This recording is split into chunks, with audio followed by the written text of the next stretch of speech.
آیت نمبر بھی ہے 38. آیت نمبر ہے 38.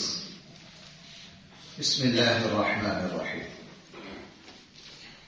الحمد لله رب العالمين والصلاة والسلام على سيد الأنبياء والمرسلين وعلى آله وأصحابه أجمعين.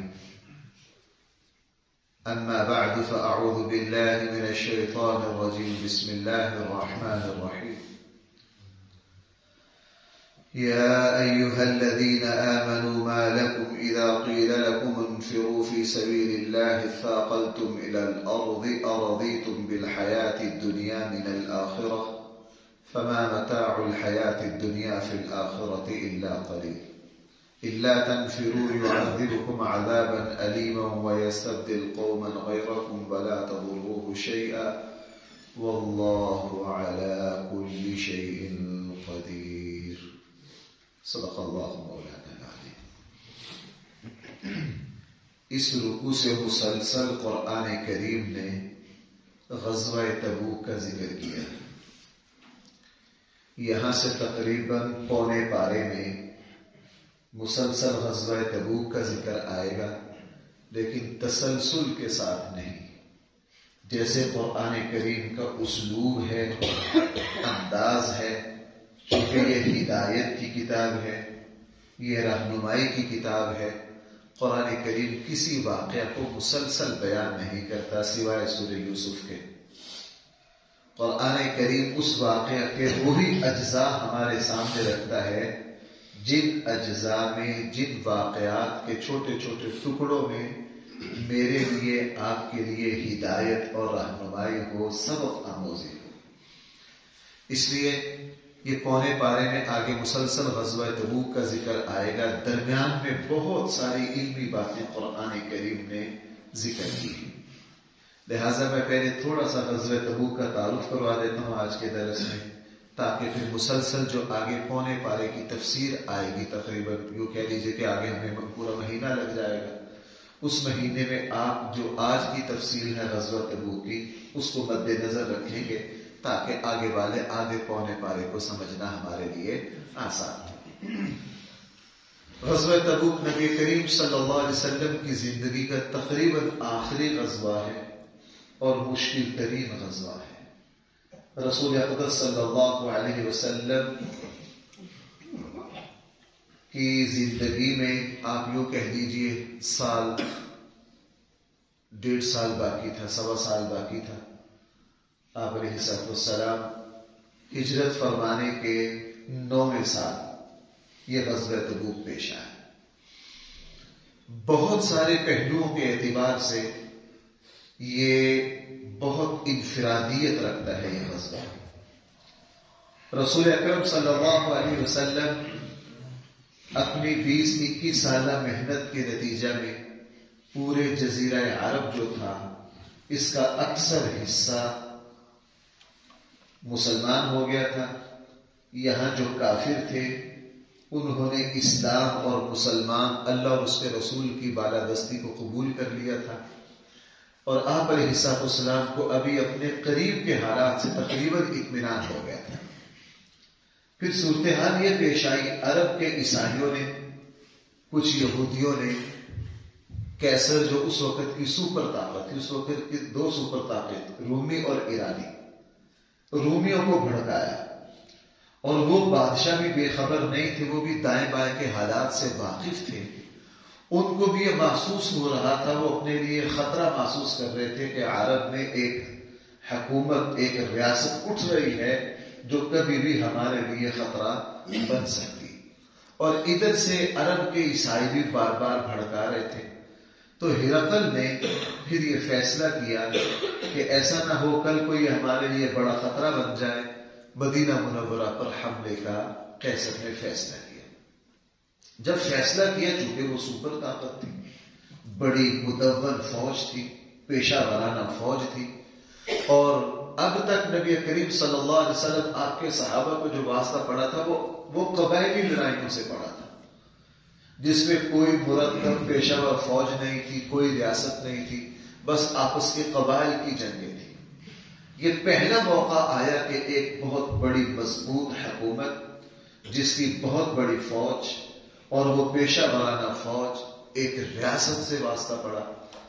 اور ادھر سے مدینہ منورہ جو ہے یہ چھوٹا سا شہر بنا تھا اس وقت, بہت چھوٹا سا شہر. بہرحال رسول اللہ صلی اللہ علیہ وسلم اور آپ کے صحابہ کو اس کی اطلاع ملی. شام سے کچھ تاجر زیتون کا تیل بیچنے مدینہ آیا کرتے تھے. انہوں نے مدینہ آ کر بتایا کہ ہم قیصر کی فوجوں کو شام کے بارڈر پر دیکھ کر آئے ہیں. وہ پوری تیاری کے ساتھ آئے ہیں اور قیصر نے تقریباً 1 لاکھ فوج بھیجی. ان کو 1 سال کی پیشگی تنخواہ دے دی تاکہ یہ دل جمی سے مقابلہ کریں. اور فیصلہ یہ کیا کہ اچانک مدینہ منورہ پر حملہ کر دیا. رسول اللہ صلی اللہ علیہ وسلم جامع اللہ جل جلالہ نے آپ علیہ السلام کو ایسا جامع الکمالات و صفات بنایا. رسول اکرم صلی اللہ علیہ وسلم صرف خاتم النبیین نہیں ہے. میں نے آپ سے کئی مرتبہ عرض کیا, مجھے یوں لگتا ہے کہ رسول اللہ صلی اللہ علیہ وسلم خاتم الاوصاف الانسانیت بھی ہیں. اللہ نے انسانیت میں جتنی خوبیاں رکھی ہیں رسول اللہ صلی اللہ علیہ وسلم ان تمام خوبیوں میں سب سے کامل اور اکمل ہے. ان میں سے رسول اللہ صلی اللہ علیہ وسلم کی جنگی فہم اور فراست کو آج بھی دنیا کے بڑے بڑے فوجی جرنیل جب رسول اللہ صلی اللہ علیہ وسلم کی میدان جنگ کی ذہانت اور مہارتوں کا مطالعہ کرتے ہیں وہ حیرت زدہ ہو جاتے ہیں. کہ مشہور ہے کہ سب سے بڑے جرنیل جو ہے مسلمانوں میں وہ خالد بن ولید ہے. خالد بن ولید تو رسول اللہ صلی اللہ علیہ وسلم کی خاک کو بھی نہیں پہنچ سکتے. رسول اللہ صلی اللہ علیہ وسلم کو اللہ جل جلالہ نے, میں آپ سے کیا بات عرض کروں, میدان جنگ کی جو رسول اللہ صلی اللہ علیہ وسلم کا طریقہ کار ہے وہ ایسا موجزانہ ہے کہ اس کا مطالعہ کر کے باریکی کے ساتھ, چونکہ ہم تو جنگ کے لوگ نہیں ہیں, مجھے زندگی میں کچھ جنگ کے ماہرین کے پاس بیٹھنے کا موقع ملا ہے تو ان سے جب یہ تفصیلات وہ حیرت میں آ جاتے تھے کہ اس ہستی کو میدان جنگ کے راز اور رموز پر اتنی مہارت ہے کہ 1400 سال بعد بھی دنیا کے جرنیل حیرت زدہ ہے. ان میں سے ایک آپ سے عرض کروں, رسول اکرم صلی اللہ علیہ وسلم کی یہ جنگی پالیسی تھی کہ جب بھی کسی کے بارے میں پتہ چلتا کہ ہم پر حملہ کی تیاری کر رہے ہیں رسول اللہ صلی اللہ علیہ وسلم کامل شجاعت اور بہادری سے پیشگی حملہ کرتے تھے اس تاکہ اس کو ہم پر حملہ کرنے کی جرأت نہ ہو.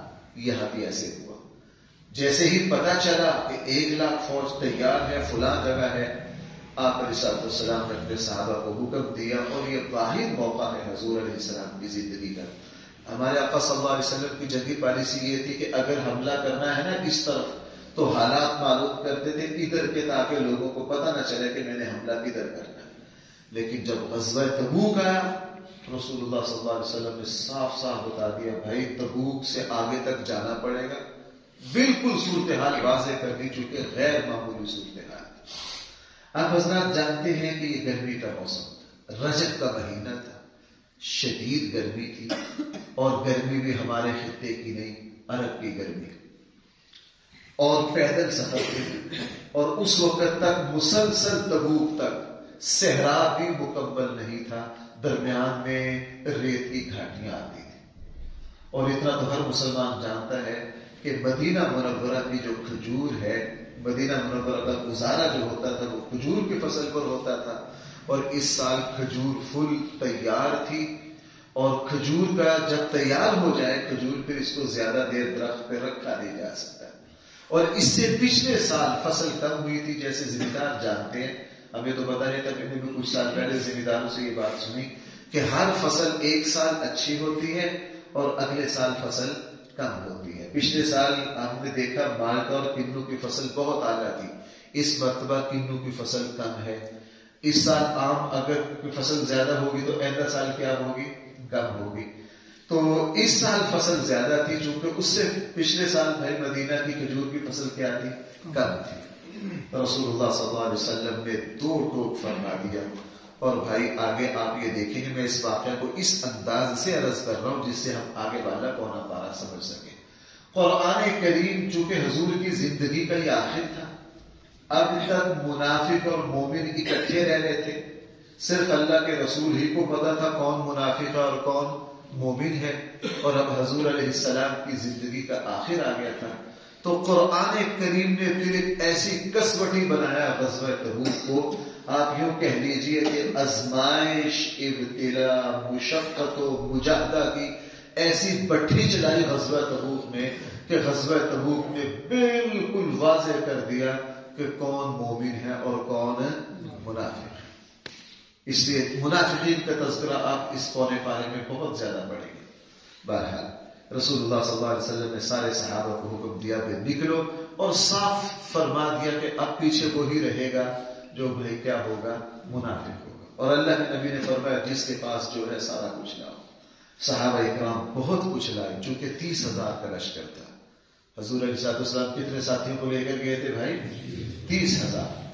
گرمی کا موسم، راستہ کوئی نہیں، اور موجودہ جو مدینہ سے تبوک کی جو سڑک ہے اس کے اعتبار سے یہ سفر بنتا ہے 680 کلومیٹر. کتنا سفر بنتا ہے؟ یک طرفہ 680 کلومیٹر. اور رسول اللہ صلی اللہ علیہ وسلم کے زمانے میں چونکہ سیدھا ڈائریکٹ راستہ نہیں تھا تو بعض اہل علم نے 700 کلومیٹر لکھا ہے یک طرفہ، اور بعض نے 900 کلومیٹر یک طرفہ پیدل چلنا ہے، اور گرمی کا سفر ہے. اور صحابہ کرام جب گئے تو صحابہ کرام کے جسم کی جو کھلڑیاں ہیں وہ ادھر گئی تھی، جوتے ٹوٹ گئے تھے، اور صحابہ کرام کو اپنے پاؤں کے اوپر ٹاکیاں لپیٹنی پڑی تھی.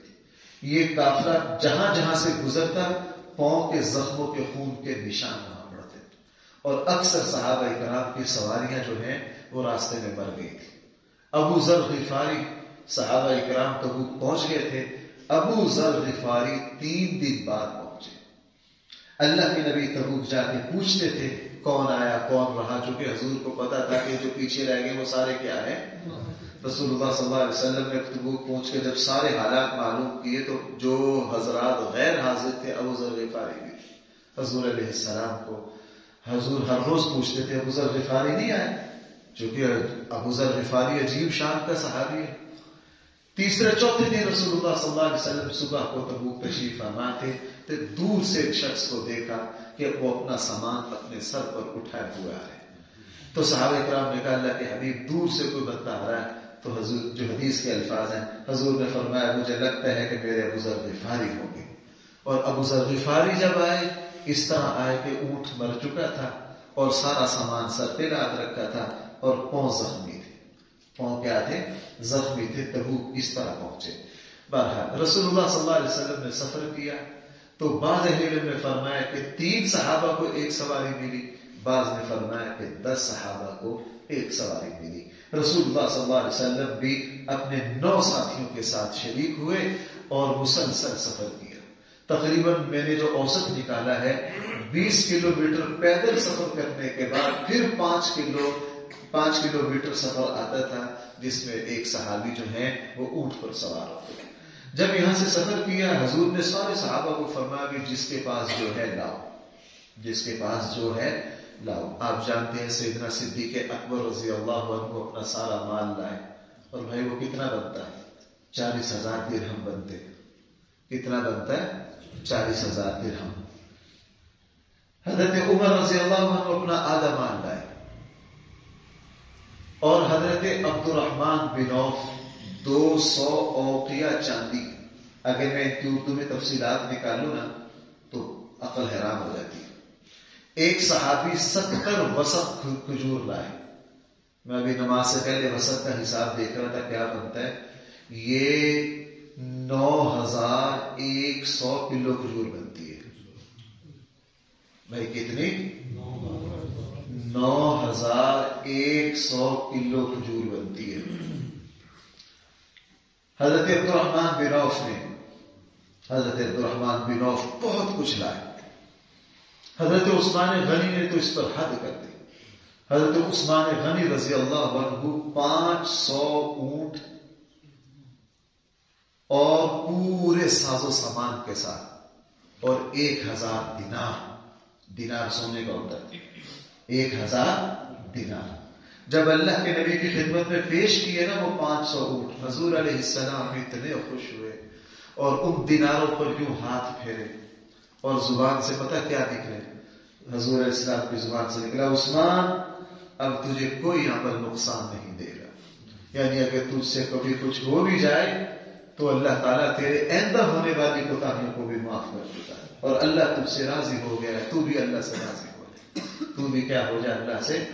رسول اللہ صلی اللہ علیہ وسلم پھر اپنے صحابہ کے ساتھ نکلے، محمد بن مسلمہ انصاری رضی اللہ عنہ کو پیچھے اپنی جگہ نگران مقرر کیا، اور حضرت علی رضی اللہ عنہ کو اپنے اہل و عیال میں چھوڑ دیا کہ آپ یہاں رہیے۔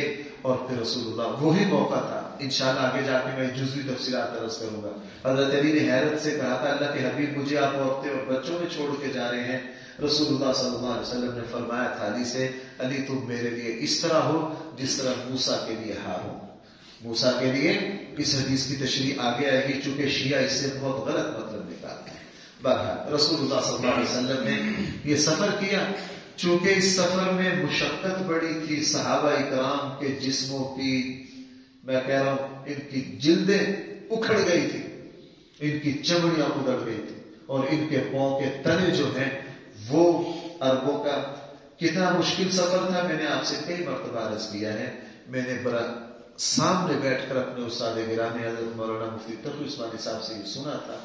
حضرت نے فرمایا تھا کہ میں 64 میں جب گیا تو اس وقت سعودی جب تک اے سی گاڑیاں نہیں آئی تھیں، دن کو گرمیوں میں صبح 8 سے لے کے شام عصر کی نماز تک سعودی حکومت کی طرف سے پابندی تھی کہ مدینہ سے تبوک روڈ پہ کوئی سفر نہیں کر سکتا، چونکہ جدید گاڑیوں میں بھی 64 کی بات ہے کہ اموات ہو جاتی تھی، گرمی کی اتنی شدت تھی۔ میں نے اپنے استادوں سے سنا کہ میرا جوانی کا زمانہ تھا، میں نے ایک ڈرائیور کو زیادہ پیسے دے کر آمادہ کر لیا، خواہش یہ تھی کہ میں اس گرمی میں سفر کر کے دیکھوں تاکہ صحابہ کرام کی تکلیف کا اندازہ ہو۔ کہنے لگے کہ ہم جب دن کو گرمی میں نکلے، جب 12-1 بجا تو اس وقت صورتحال یہ تھی کہ ہماری گاڑی یوں دہک رہی تھی جیسے تندور ہوتا ہے، اور ہماری جو زبان ہے وہ حلق سے چپک رہی تھی، ہمیں جان کے لالے پڑ گئے، ہم سفر نہ کر سکے۔ کہنے لگے وہاں ایک ہوٹل میں ہم ٹھہرے، لیکن سوچتے رہے ہیں میرے اللہ، ہم 1400 سال بعد جدید گاڑی میں دن کو سفر نہیں کر پائے ہیں، ہمیں جان کے لانے پڑ گئے ہیں، 1400 سال پہلے صحابہ اکرام نے یہ سفر کیسے کیا ہوگا؟ کیسے کیا ہوگا بھائی؟ وہ بتاؤ کیسے کیا ہے بھائی، عرض کرو، وہ پتہ کیسے کیا ہے؟ ایمان کی طاقت اور روحانی قوتوں پر یہ سفر ہوتے ہیں، مادی اسباب کے تحت یہ سفر نہیں ہوتے۔ صحابہ اکرام کو اللہ ایمان کی جو قوت ہے، انسان اپنی ایمانی قوت سے، اپنے اللہ کی مدد سے، اپنے اندر کی روحانیت سے بڑے بڑے دریا اور بڑے بڑے سمندر عبور کر جاتا ہے۔ ہمارے جیسے وہ لوگ جو روحانیت اور ایمانی کیفیات سے دور ہیں، وہ کنارے پر کھڑے حیرت سے دیکھتے رہتے ہیں کہ یہ سفر کیسے ہو گیا۔ اس لیے صحابہ اکرام کی زندگیاں ہمیں سمجھ نہیں آتی، چونکہ وہ رسول اللہ صلی اللہ علیہ وسلم کی صحبت کی وجہ سے اپنے ایمان، اپنی روحانیت، اپنے اعمال کی ثمرات اور کیفیتوں میں اتنے اوپر چلے گئے تھے کہ ان کے لیے دنیا کی کوئی مشقت باقی نہیں رہی تھی۔ بہرحال تبوک تشریف لے گئے، اسی لیے چونکہ یہ بڑا مشقت کا سفر تھا، میں نے پہلے آپ سے عرض کیا ہے سب سے زیادہ حضور علیہ السلام کے معجزات اسی سفر میں ہوئے، تقریباً 50 کے قریب معجزات ہیں جو اس سفر میں ہوئے۔ میں ایمان کی مٹھاس کے لیے 1-2 سنا دیتا ہوں۔ رستے میں جب چونکہ 30,000 افراد تھے اور عربوں کا صحرائی علاقہ تھا، پانی ختم ہو گیا، قطرہ بھی باقی نہ رہے، صحابہ اکرام اس حد تک مجبور ہوئے اونٹ ذبح کرتے اور اس کے اندر سے معدے سے جو پانی نکلتا اس پانی کو اپنے حلق میں ٹپکاتے، اور زبان اتنی خشک ہو جاتی کہ اونٹ کی چربی پگھلا کر اپنی زبان کو لگاتے تاکہ جسم میں کچھ نہ کچھ تری باقی رہے، کچھ نہ کچھ تری۔ ایک دن صدیق اکبر نے رسی، اللہ کے حبیب، آپ اللہ کے محبوب ہیں، اللہ کے رسول ہیں، آپ دعا کر دیجئے اس وقت کسی کے ساتھ ایک قطرہ بھی پانی کا نہیں. رسول اللہ صلی اللہ علیہ وسلم نے دعا کی, آپ علیہ السلام نے دعا کی, اور اتنی بارش ہوئی کہ سارے صحابہ کرام نہائے. انہوں نے اپنے برتن بھر لیے اور اتنا پانی انہوں نے اکٹھا کر لیا. اور جب یہ سارا پانی اکٹھا کر کے یہاں سے پوچھ لگے کرنے, تو آگے جا کے اندازہ ہوا کہ صرف بارش ہمارے قافلے پر ہوئی ہے, ہمارے علاوہ اور کہیں بھی بارش نہیں ہوئی. اور اسی غزوہ میں پانی کے 3 عجیب معجزات ہیں. وہ جو میں نے آپ کو شاید کچھ دن پہلے سنایا تھا نا, کہ ایک خاتون جا رہی تھی اور جہاں یہ قافلہ گزر رہا تھا وہ خاتون جا رہی تھی, اس نے اپنے اونٹ پر پانی ڈالا ہوا تھا. صحابہ کرام جب اس کے قریب لگے نا, تو اس خاتون نے ہاتھ باندھے کہ میرا پانی نہ لینا, میں 1 مہینہ کی مسافت سے پانی لے کر آئی. کہاں سے پانی لے کر آئی؟ تو صحابہ اکرام نے اسے درخواست کی کہ ہمیں تھوڑا سا پینے کے لیے دے دو. اس نے کہا میرے پانی کو ہاتھ نہ لگانا. اتنے میں رسول اللہ صلی اللہ علیہ وسلم دیکھ لیا, بھائی کیا بات ہے, کیوں جمع ہو جی خاتون اور اس کے پاس پانی ہے. رسول اللہ صلی اللہ علیہ وسلم نے اس خاتون کو بلایا, اسے کہا کہ آپ اجازت دیتی, اس کو راضی کے لمبی بات ہے. تو جس وقت رسول اللہ صلی اللہ علیہ وسلم نے اس سے تھوڑا سا پانی اس کی مشق سے نکالا اور وضو کیا اور دوبارہ پانی اس میں ڈالا, اور پھر صحابہ اکرام کو فرمایا کہ تم اپنے اپنے برتن بھر لو. وہی صحابہ اکرام کی تعداد کتنی تھی؟ 30,000. اس اونٹ سے پانی لینا شروع کیا, اس کے اوپر جو 2-4 مشقیں تھی پانی لینا شروع کیا. 30,000 نے پانی پیا, 30,000 نے اپنے برتن بھرے, اور 30,000 نے اپنے اونٹوں کو پانی پلایا. جب پورا لشکر سیر ہو گیا تو رسول اللہ صلی اللہ علیہ وسلم نے اس خاتون سے پوچھا, اللہ کی بندی تیرا پانی تو کم نہیں ہوا؟ اس نے کہا جی میرا پانی ویسا کا ویسا ہی ہے. حضور نے پھر صحابہ اکرام سے فرمایا اس کو کچھ ہدیے تحائف دے دو. وہ اپنے خاندان میں گئی, اپنے بتایا کہ آج میں ایسے لوگوں کو جن کی تعداد 30,000 تھی, اور میں ایک عورت سے مجھ سے منٹوں میں پانی چھینا جا سکتا تھا, اور پانی کا معجزہ بھی بتایا اور حسن سلوک بھی بتایا. اور میں تیسرا معجزہ تو رسول اللہ صلی اللہ علیہ وسلم جب تبوک پہنچے, مجھے تو بہت مزہ آتا ہے, بڑی لذت آتی ہے, اور میں اس معجزہ کو میں کبھی بھی نہیں بھولتا. رسول اکرم صلی اللہ علیہ وسلم جب تبوک تشریف لے گئے تو تبوک کا کنواں, تبوک اس وقت چھوٹی سی بستی تھی, وہاں چند گئے, اب تو تبوک بڑا مدور شہر بن گئے, تو اس کے کنویں میں پانی نہیں تھا. اب یہ 30,000 کا لشکر پہنچا, اللہ کے نبی سے کہا اللہ کے حبیب پانی تو یہاں بھی نہیں ہے. رسول اللہ صلی اللہ علیہ وسلم فرمایا تمہارے پاس دیکھو کتنا پانی ہے. کہا جی ہمارے پاس تو صرف اتنا پانی ہے, یہ تو صرف 2-4 لوٹے ہی بن سکتے. حضور نے فرمایا کافی ہے, اللہ. رسول اکرم صلی اللہ علیہ وسلم نے وضو کیا, اور وضو کرنے کے بعد کلی کا جو پانی تھا وہ اسی میں ڈال دیا. فرمایا اب اس کنویں میں ڈالو. اس کنویں میں ڈالا. پرانے مورخین یہ لکھ رہے ہیں جیسے ہی وہ اس کنویں میں ڈالا, پانی اتنا فواروں کی طرح ابلا کہ صحابہ کرام کو دائیں بائیں پتھر لگا کے اس پانی کو قابو کرنا پڑا. یہ بات اس کے بعد میں نے آپ کو کئی مرتبہ سنا ہے, میں نے اس کی ذاتی طور پر تصدیق کی ہے. میں نے پرانے سفر نامے جو 50 سال پرانے ہیں ان میں بھی اس کی تفسیر, مولانا مودودی صاحب کا جو عرض القرآن کا سفر ہے, مولانا نے بھی اپنے مشاہدات اس میں لکھے. اور ہمارے یہاں ڈسکا کے ایک ثانی میں تبوک ہوتے ہیں, وہ جب مجھ سے ملنے آئے تو میں نے اس کی تصدیق کی.